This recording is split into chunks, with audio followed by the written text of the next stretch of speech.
সম্মানিত মানুষ, সে একজন গোলামের প্রেমে হাবুডুবু খাইছে, তো ইজ্জত শেষ। শহরের সব মহিলাদের কানা ঘুষাই ওইটা, টক অফ দ্য টাউন, শহরের কথাই ওইটা। করছে কি হইল?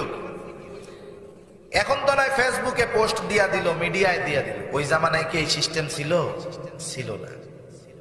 জুলাইখা এবার চিন্তা করলো, এদেরকে বিষয়টা বোঝানোর দরকার, কেন আমি খাদ্যমন্ত্রীর স্ত্রী হয়েও ইউসুফের প্রেমে পাগল।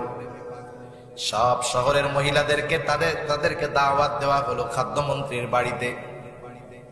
প্রত্যেকের হাতের মধ্যে দেওয়া হলো একটা করে ফল আর একটা করে ছুরি। তাদেরকে বলা হলো, যখন তোমাদেরকে আদেশ করা হবে তখন তোমরা তোমাদের হাতের ফলগুলা ছুরি দিয়া কাটবা। প্রত্যেকের হাতে ছুরি এবং ফল। জুলাইখা এবার ইউসুফ আলাইহিস সালামকে তাদের সামনে হাজির করলো। সবার নজর ইউসুফ আলাইহিস সালামের দিকে। আদেশ করা হলো, যার যার হাতে ফল আছে ছুরি দিয়া কাটো। মহিলারা ফল কাটা শুরু করলো। ইউসুফ আলাইহিস সালামের দিকে তাকিয়ে, ফল কাটা কোথায়, নিজেদের হাত কেটে জর্জরিত হয়ে গেল রক্তে। কিন্তু ইউসুফ আলাইহিস সালামের সৌন্দর্যের মাধুর্যতার মধ্যে তারা এতটা বিমোহিত, হাত কাটতেছে কিন্তু ইউসুফ আলাইহিস সালামের চেহারায় মুগ্ধ হয়ে হাত কাটা টের পায় না। দেখে কয়, হারে, এ তো একজন ফেরেশতাও মানুষ হইতে পারে না। ইউসুফ আলাইহিস সালামকে সরায় নেওয়া হলো। এবার জুলাইখা বলে, কি কেটেছো? এক একজন হাত কেটে রক্তাক্ত বানায় ফেলছে, তারা টের পায় নাই। আমি আপনি যদি সুই দিয়ে একটু খোঁচা দেই, ব্যথা লাগবে নাকি? নিজের হাত নিজে কাটা যেন তেন ব্যাপার না।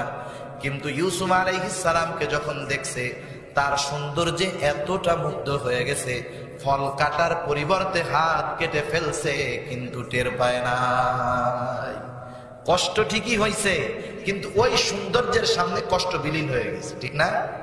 আচ্ছা, আপনাদের এলাকায় লাইটে যত আলো, মনে করেন 1,00,000 ওয়াটের একটা লাইট জ্বালানো হচ্ছে, আর সুন্দর মতো সূর্যটা ক্লিয়ার ভাবে উঠছে। 1,00,000 ওয়াটের লাইটের কোনো দাম আছে?